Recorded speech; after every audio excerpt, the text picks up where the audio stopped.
to the next episode of the Digital Access Show. Today, we're talking with the wonderful Shannon Towell. Shannon is an experienced designer. Shannon, thanks. Thank you for having me on, and good afternoon to everyone, or whatever time it is you're listening. Shannon, tell me a bit about yourself. Yeah, so as Narelle said, I'm an experienced designer and have been in the design industry for this would be my ninth year now, and freelancing for the last year. So I have like two key areas of my business. So working with websites to ensure they're usable, accessible, and interactive when possible. And then what is slightly more of a niche area is I do a lot of work in the museum space, so interactive installations. So think that you walk into a museum or art gallery, do anything fun and interactive. Someone has to design those and put in like how it will work and operate and look. And yeah, I do a lot of work in that area as well. Actually, that's quite an interesting area because I'd never really thought about that. So when you say experience and designing an experience for in an art gallery or a museum, what does that encompass? What are you thinking about there?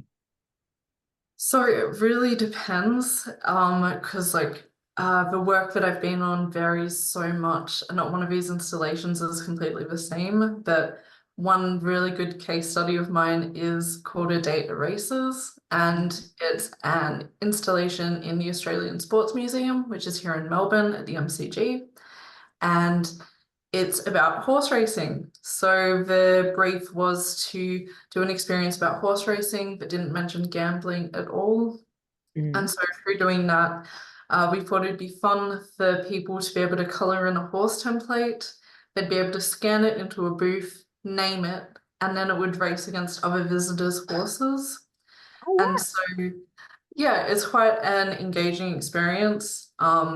It does have some accessibility hiccups, like it's very visual focused, and Yeah. that is something that would be lovely to improve later on. That I'm aware that that's a ongoing issue within that industry.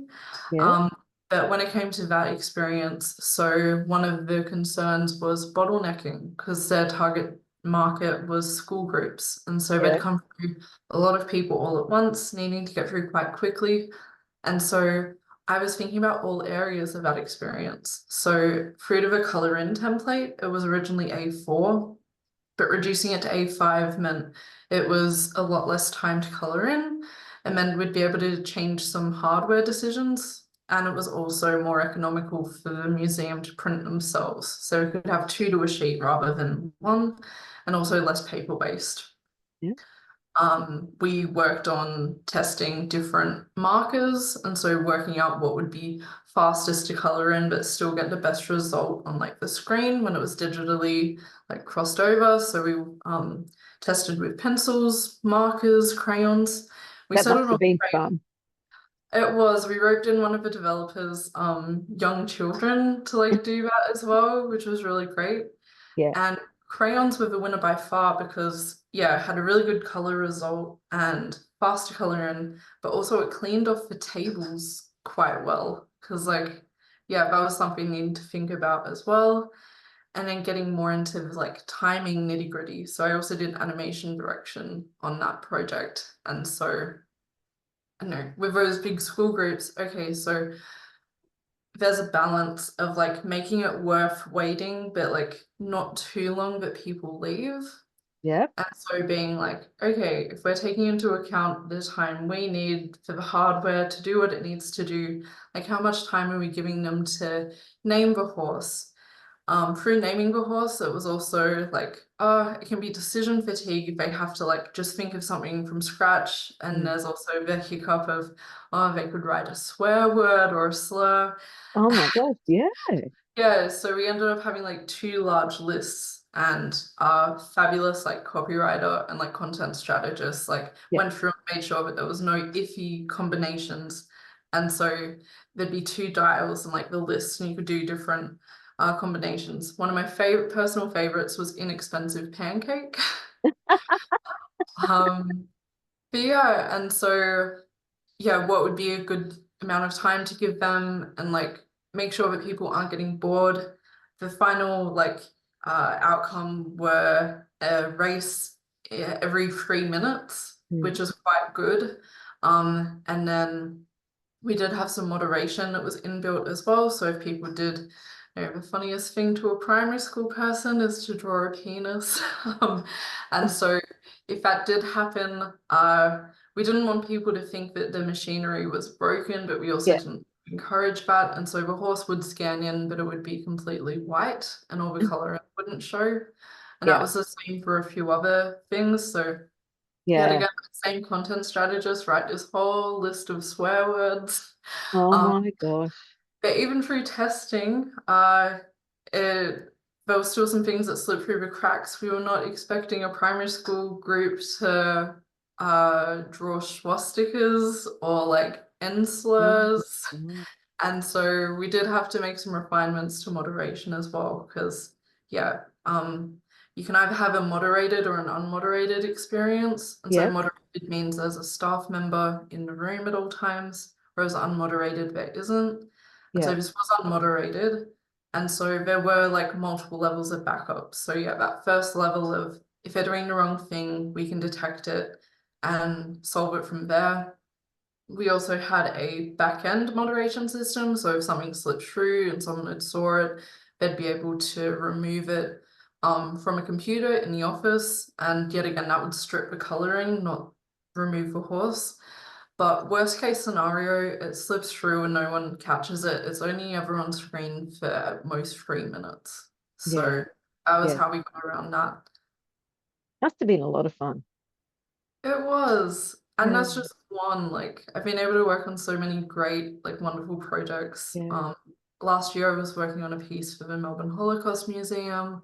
I've worked on pieces for the Melbourne Zoo yeah. before and like the State Library. Not so much outside of Victoria, Mm, but a couple of experiences in Western Australia, the ACT, and yeah. hopefully internationally soon. Wonderful. What about the web experience that you've had? What type of work do you do there with um, websites? Yeah, so with websites, the user experience aspect of the museum work blended really well. So I technically started in like digital design first. And Yeah, so it was kind of came back to it a little bit after spending some time purely dedicated to the museum stuff. And so it works really well. So just to touch back a little bit, a lot of the museums in Australia have government support. And so just like a website has accessibility requirements for government websites, it is the same for museums. So mm, I was already aware of some of the accessibility concerns going into that, because there's not only the web content accessibility guidelines for the digital part of the experience, but we were also relying on the Smithsonian accessible, I've got it here, Smithsonian Guidelines for Accessible Exhibition Design. oh, So that also includes like if you're in a wheelchair, making sure there's adequate space to go through, like reach heights, also like lighting, captioning, all of yeah, that as yeah, well. yeah. So that lended itself really well to websites, because with those museum things, you're thinking about so many things. And so in Mm, some ways it's slightly less for digital, but it can still have some really interesting problem solving. So in yeah. the past, I've done some work for very early on in my career, was helping optimize the David Jones checkout flow. Oh, Uh, okay. I did the app design for Melbourne Spring Fashion Week app, like back in 2016, not giving away my age there. Um, and semi most recently was I worked with HCF and was doing their design system. And so that's a private health insurer here in Australia. What type of things do you consider for accessibility and usability for a website? Yeah, so no, there's a mix of things. So typically it's easier to get these businesses for the stuff that directly affects them first, rightly or wrongly. And so getting them to look at their colors, their typography, Those are two big things, and that's generally like a really nice stepping stone to get Mhm. to some of these like harder conversations. And so, yeah, because it's something that they can see for themselves, and Yeah, like particularly with color contrast, you can't argue that much against math, because yeah, that's what it is. Um, and yeah, just making sure. So as part of some of the auditing services that I do, like going through and making sure it's all keyboard accessible, making mhm, sure that their H1 to H6 headings are formatted correctly. Because a lot of what is beneficial is a lot of the things that would benefit people who need that accessibility features. It also helps other areas. So like color contrast, it can help people with even perfect vision. Like it's going to be very hard to see light blue on slightly darker blue, like no matter how good your eyesight is. yeah, Um, but with the H1 to H6 headings, like they also help with SEO. And so people are kind of used to these conversations around other areas about some of these things, but it's also just getting to think about the accessibility of that as well. yeah. I was interested when you talked about the keyboard operability. What type of thing do you look for there? So yeah, I look at the website. Sorry, I cannot remember the URL right at this moment, but Mm, yeah, inputting it into that, and so have a rudimentary report and then go through. I typically just use my own keyboard as well and just make sure, particularly for the homepage, that everything is good. While some of these automated tools are a really good starting off point, I feel like it's still really useful to just make sure that it works myself.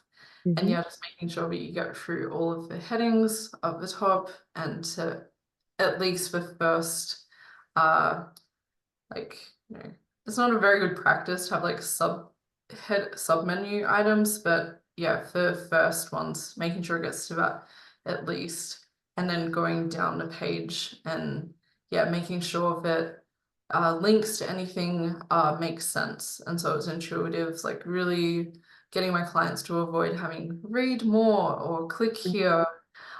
Yeah, Yeah, so, and that's something that slowly I think people are getting more around. I think what has really helped is some of these web builders that people are using are actually improving in accessibility themselves. So I've used Webflow quite a bit the past year, and its accessibility tools are fairly good, at least as a starting off point. And so it'll be like, hey, like this needs some more context around this link, or like you've left alt text of this image like before you go to publish.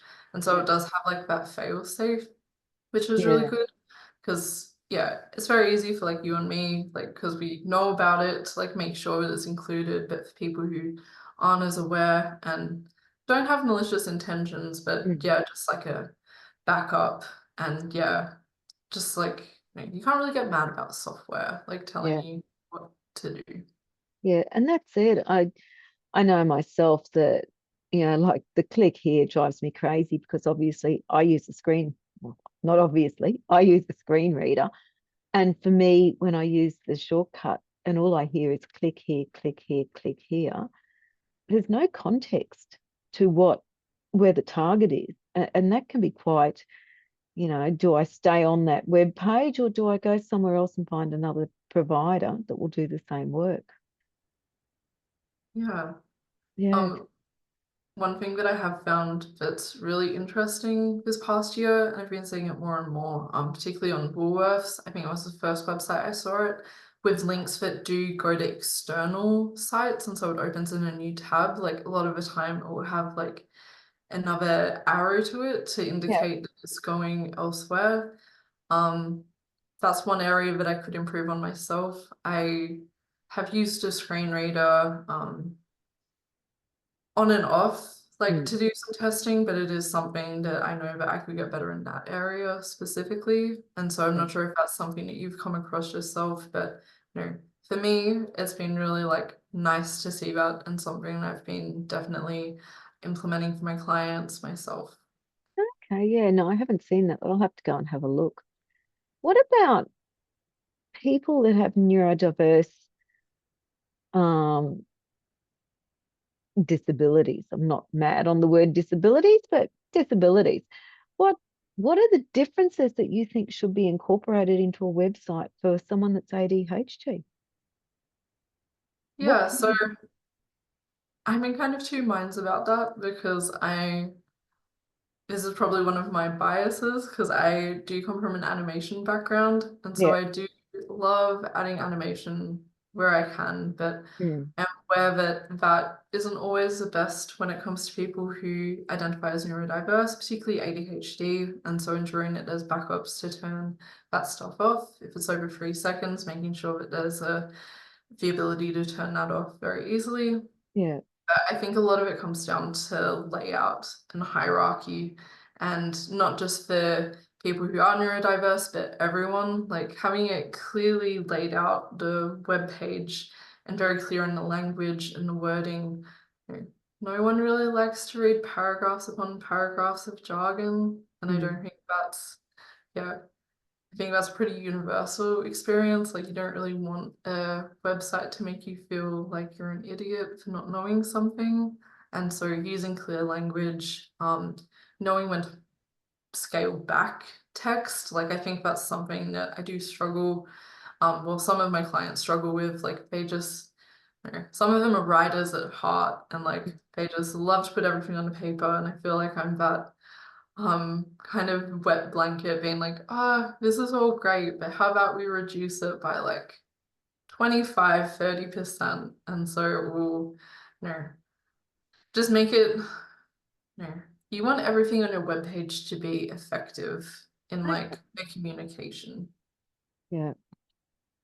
When you go to design a website, you talked earlier about color and typeface. What is your starting point? What's the process that you use to design a website, an effective website?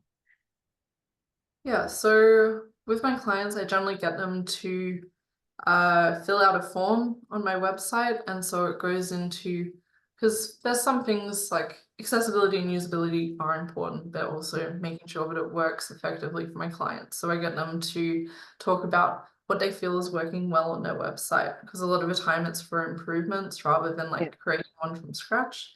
And then what are the pain points? And so that can either be from them being like, oh, this is too difficult and cumbersome to maintain. I don't like the platform that I'm on, or they've received feedback from their clients or potential clients being like, I'm not able to find the information that I need.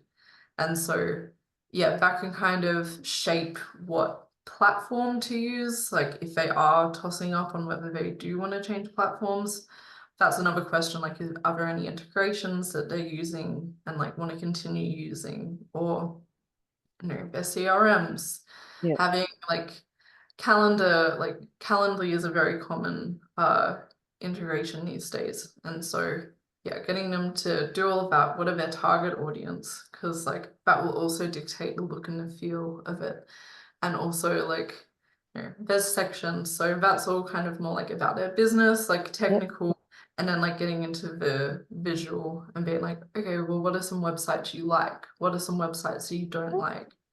And then having a stylistic direction. So I have about 8 different options, and I think I have it, they can choose about 3. So just Yeah. words that stand out to them. So like bold, cheeky, creative, minimalist, maximalist.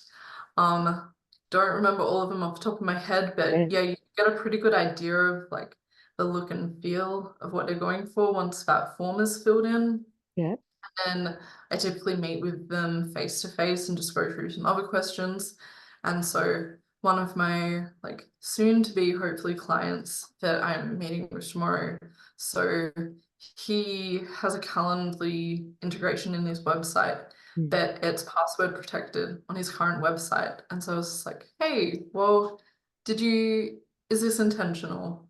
He's like, yeah. oh, like kind of. He's like, look, a lot of people try to book meetings with me that aren't actually my clients, and so I just wanted to limit that. And so my clients get the password, others don't, but I couldn't figure out a better way to do it.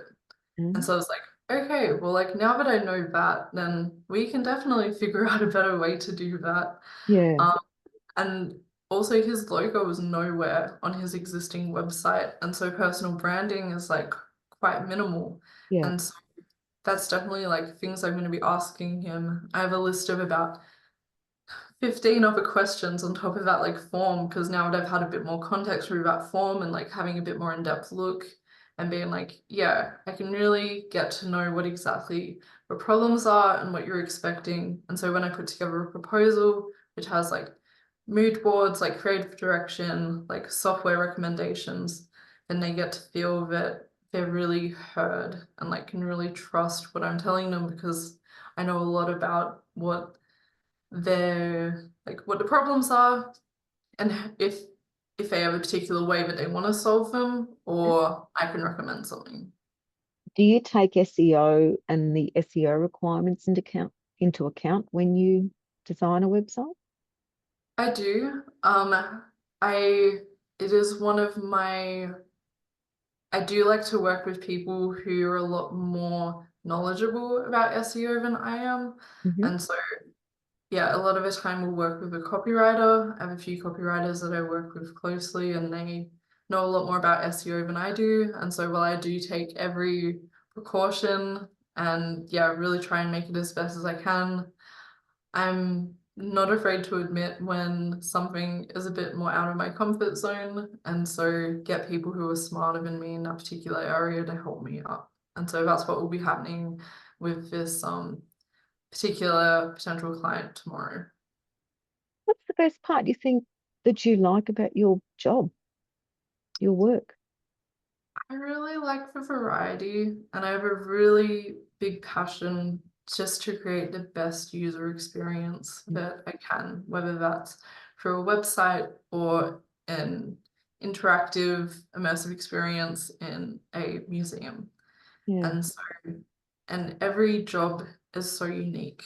And I really like just like thinking about all of the things that make that what it is and what it can be, and just making sure it works flawlessly. Because a really good quote is good design is invisible, but bad design is very obvious. And so I'm sure we've talked previously about, you know, poor experiences online for you, which is very frustrating. yeah, But even for people who can see, there's a lot of really bad websites out there, and like bad ways that people have designed things. And I really like being able to fix that. And so people not even having to think about it and being like, yeah, I don't have to think about this website. Like everything just makes sense. And like, even if it's just a hop on, hop off, they get like everything they need. Like, yeah, I really enjoy that.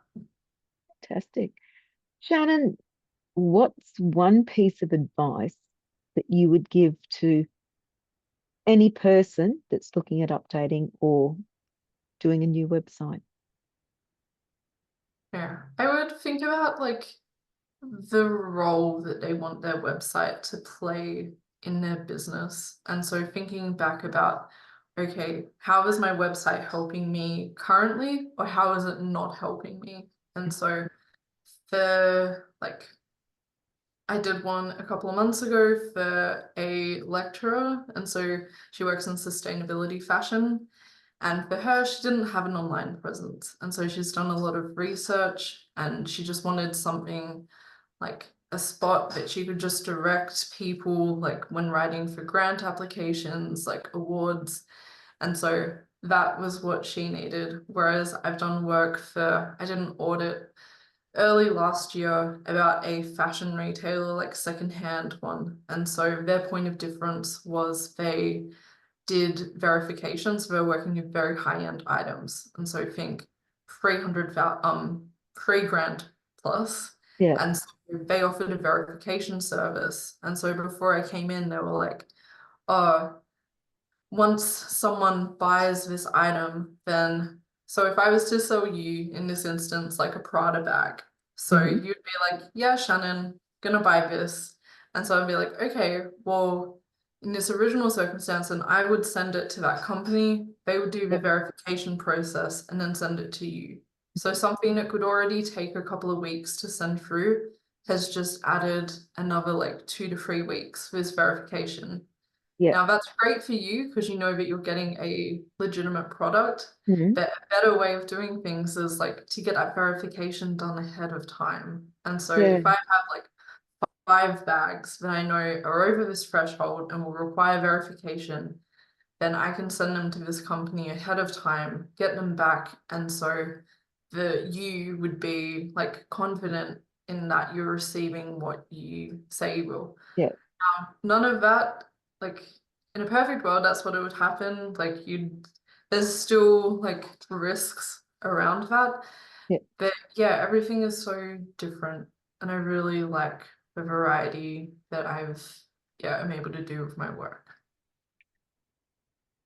So, is there a time when you would ever say, don't put accessibility into a website? No. Why not? Like like there may be a point where like it's a give or take and being Mm. like, okay, here is like some non-negotiables and here are things we can work. But no. I like to make my websites as accessible as they can be. And so even going as far as like delving into AAA where it makes sense. Yeah. But yeah, like we've talked about this before, and you said this statistic to me, like 1 in 6 Australians identify as disabled. And so if you're not including accessibility, then you're potentially leaving out like a market that could be purchasing from you, like either a product or a service. And so I just don't know why anyone would purposely not want to include it. Shannon, how can people contact you? Yes, so you can find me at shannontowell.design/D8SAT. I've put together a webpage specifically for this podcast, and so I do have a usability checklist. If you are interested, you can go there and I will give that to you. Wonderful. Thanks. Thanks, Shannon, for your time. Thanks for coming on. It was really interesting to hear about your work and the processes that you use to get the information to build the website and make it as accessible as possible. Thank you. Thank you. It was really great. Thank you for inviting me.